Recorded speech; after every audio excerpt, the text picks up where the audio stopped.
pengalaman 5 tahun kemarin,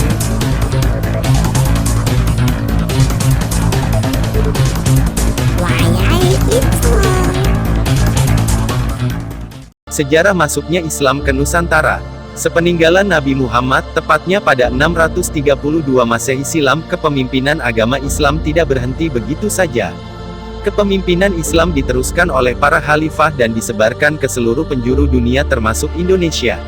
Hebatnya baru sampai abad ke-8 Islam telah menyebar hingga ke seluruh Afrika, Timur Tengah, dan benua Eropa. Baru pada dinasti Umayyah perkembangan Islam masuk ke Nusantara. Zaman dahulu Indonesia dikenal sebagai daerah terkenal akan hasil rempah-rempahnya, sehingga banyak sekali para pedagang dan audagar dari seluruh dunia datang ke Kepulauan Indonesia untuk berdagang. Hal tersebut juga menarik pedagang asal Arab, Gujarat, dan juga Persia. Sambil berdagang, para pedagang Muslim sembari berdakwah untuk mengenalkan ajaran Islam kepada para penduduk. Menurut para sejarawan, pada abad ke-13 Masehi, Islam sudah masuk ke Nusantara yang dibawa oleh para pedagang Muslim. Namun lebih pastinya para ahli masih terdapat perbedaan pendapat dari para sejarawan, namun setidaknya 4 teori tentang masuknya Islam ke Indonesia.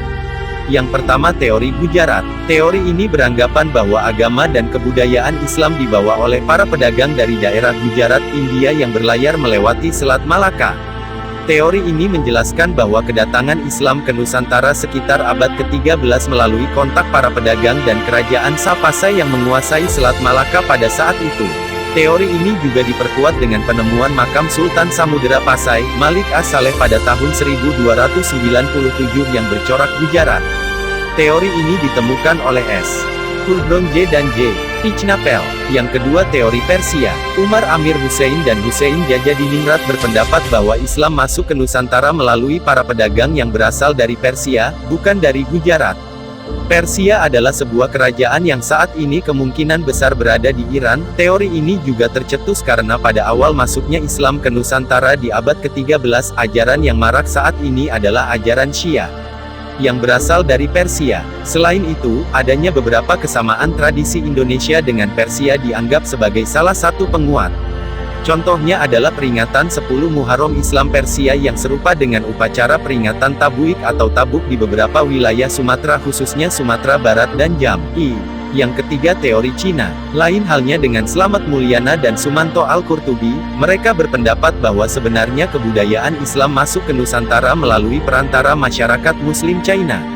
Teori ini berpendapat bahwa migrasi masyarakat Muslim China dari Kanton ke Nusantara, khususnya Lembang pada abad ke-9 menjadi awal mula masuknya budaya Islam ke Nusantara.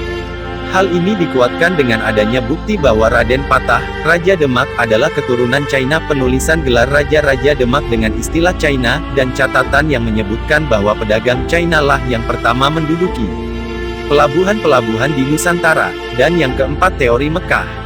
Dalam teori ini dijelaskan bahwa Islam di Nusantara dibawa langsung oleh para musafir dari Arab yang memiliki semangat untuk menyebarkan Islam ke seluruh dunia pada abad ke-7. Hal ini diperkuat dengan adanya sebuah perkampungan Arab di Ibarus, Sumatera Utara yang dikenal dengan nama Bandar Khalifah. Selain itu, Samudera Pasai mazhab yang dikenal adalah mazhab Syafi'i. Mazhab ini juga terkenal di Arab dan Mesir pada saat itu. Kemudian yang terakhir adalah digunakannya gelar Al-Malik pada raja-raja Samudera Pasai seperti budaya Islam di Mesir. Teori inilah yang paling banyak mendapat dukungan para tokoh seperti Chandler, Anthony H. Jones, T.W. Arnold, dan Buya Hamka. Islam juga sempat menjadi kekuatan yang cukup disegani di Nusantara. Hal ini ditandai dengan munculnya banyak kerajaan Islam yang cukup terkenal dan berkuasa. Risalah Islam dilanjutkan oleh Nabi Muhammad di Jazirah Arab pada abad ke-7 Masehi, ketika Nabi Muhammad mendapat wahyu dari Allah Subhanahu wa Ta'ala. Setelah kematian Rasulullah, kerajaan Islam berkembang hingga Samudera Atlantik dan Asia Tengah di timur. Namun, kemunculan kerajaan-kerajaan seperti Kerajaan Umayyah, Abbasiyah, Turki Seljuk, dan Kekhalifahan Ottoman, Kemaharajaan Mughal India, dan Kesultanan Malaka telah menjadi kerajaan yang besar di dunia.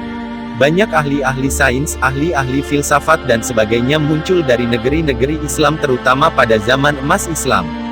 Karena banyak kerajaan Islam yang menjadikan dirinya sekolah. Di abad ke-18 dan 19 Masehi, banyak daerah Islam jatuh ke tangan Eropa. Setelah Perang Dunia I, Kerajaan Ottoman, yaitu Kekaisaran terakhir tumbang. Jazirah Arab sebelum kedatangan Islam merupakan sebuah kawasan yang dilewati oleh jalur sutera. Kebanyakan bangsa Arab merupakan penyembah berhala dan sebagian merupakan pengikut agama Kristen dan Yahudi. Maka adalah tempat suci bagi bangsa Arab ketika itu karena terdapat berhala-berhala mereka dan telaga Zam-Zam dan yang paling penting sekali serta Ka'bah yang didirikan Nabi Ibrahim beserta Ismail. Nabi Muhammad dilahirkan di Mekah pada tahun Gajah yaitu 570 Masehi. Ia merupakan seorang anak yatim sesudah kedua orang tuanya meninggal dunia. Muhammad akhirnya dibesarkan oleh pamannya Abu Talib. Muhammad menikah dengan Siti Khadijah dan menjalani kehidupan yang bahagia.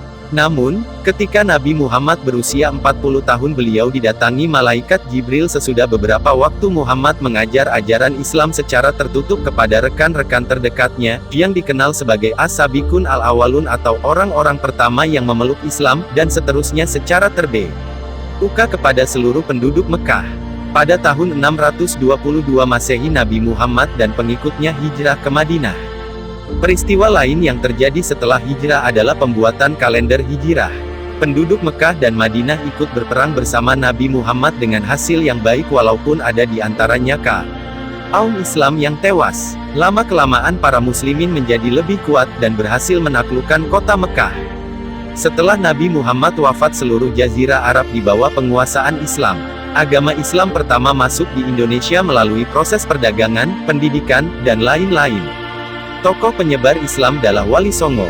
Wafatnya Rasulullah Khalifah Utsman bin Affan mengirim delegasi ke China untuk memperkenalkan daulah Islam yang belum lama berdiri. Dalam perjalanan yang memakan 4 tahun ini para utusan Utsman ternyata sempat singgah di Kepulauan Nusantara.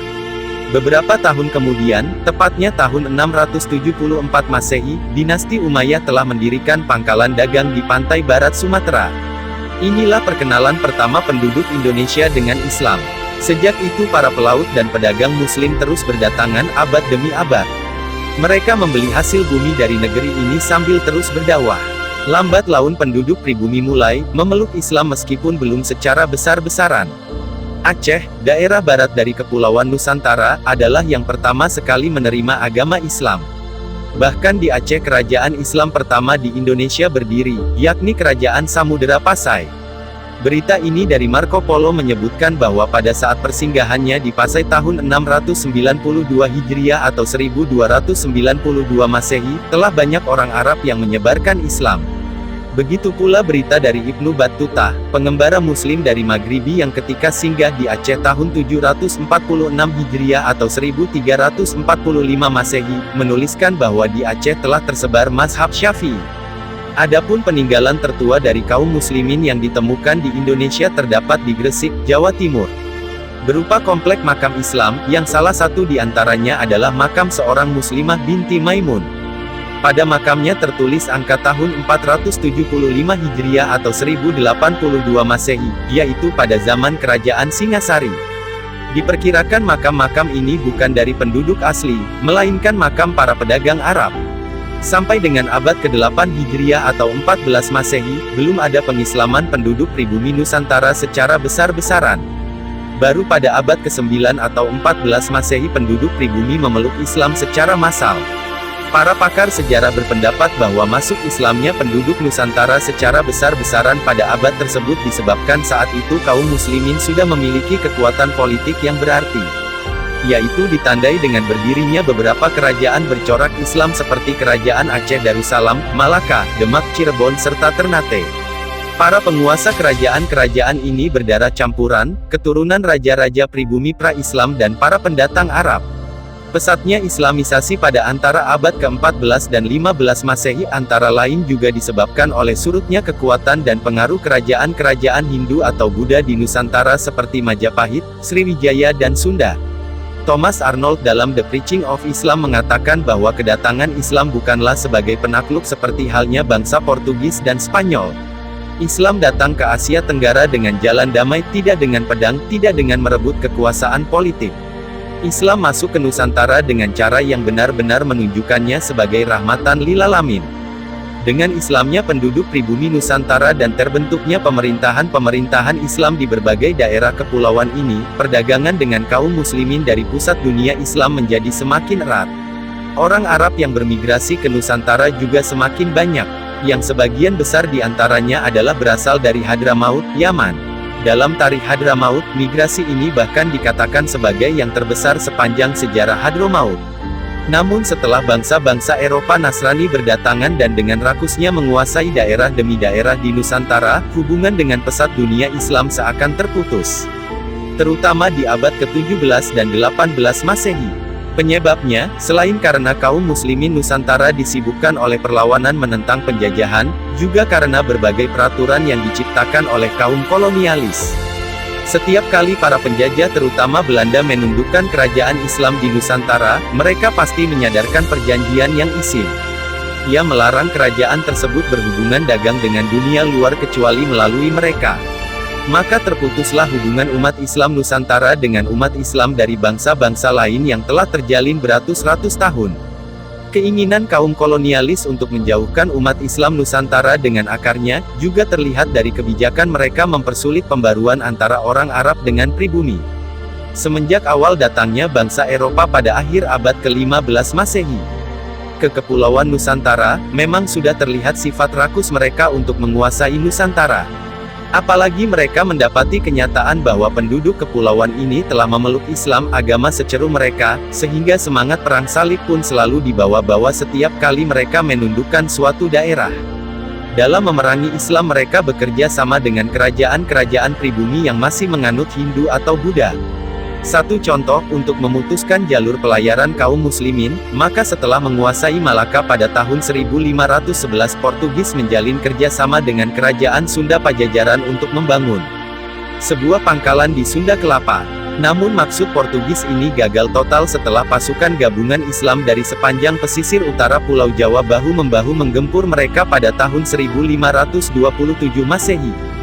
Pertempuran besar yang bersejarah ini dipimpin oleh seorang putra Aceh berdarah Arab Gujarat, yaitu Fadilah Han Al-Pasai, yang lebih terkenal dengan gelarnya Fatahillah. Sebelum menjadi orang penting di tiga kerajaan Islam Jawa, yakni Demak, Cirebon dan Banten, Fatahillah sempat berguru di Mekah. Bahkan ikut mempertahankan Mekah dari serbuan Turki Utsmani. Kedatangan kaum kolonialis di satu sisi telah membangkitkan semangat jihad kaum muslimin Nusantara, namun di sisi lain membuat pendalaman akidah Islam tidak merata. Hanya kalangan pesantren, madrasah, saja yang mendalami keislaman, itu pun biasanya terbatas pada mazhab Syafi'i. Sedangkan pada kaum muslimin kebanyakan, terjadi percampuran akidah dengan tradisi pra-Islam. Kalangan priai yang dekat dengan Belanda malah sudah terjangkiti gaya hidup Eropa. Kondisi seperti ini setidaknya masih terjadi hingga sekarang. Terlepas dari hal ini, ulama-ulama Nusantara adalah orang-orang yang gigih menentang penjajahan. Meskipun banyak di antara mereka yang berasal dari kalangan tarekat, namun justru kalangan tarekat inilah yang sering bangkit melawan penjajah. Dan meski pada akhirnya setiap perlawanan ini berhasil ditumpas dengan taktik yang licik, namun sejarah telah mencatat jutaan syuhada Nusantara yang gugur pada berbagai pertempuran melawan Belanda. Sejak perlawanan kerajaan-kerajaan Islam di abad 16 dan 17 seperti Malaka, Malaysia, Sulu, Filipina, Samudera Pasai, Banten, Sunda Kelapa, Makassar, Ternate, hingga perlawanan para ulama di abad ke-18 seperti Perang Cirebon, Bagus Rangin, Perang Jawa Diponegoro, Perang Padre Imam Bonjol, dan Perang Aceh Teuku Umar. Para pedagang Arab telah datang ke Indonesia sejak masa kerajaan Sriwijaya, abad ke-7 Masehi, yang menguasai jalur pelayaran perdagangan di wilayah Indonesia bagian barat termasuk Selat Malaka pada masa itu. Berita ini datangnya dari Marco Polo. Ketika suatu saat dia ditugaskan untuk mengantarkan putrinya yang dipersembahkan kepada Kaisar Romawi.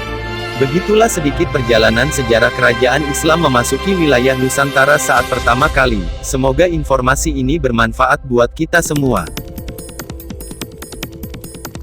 Tersebut akan menuntut Terima kasih.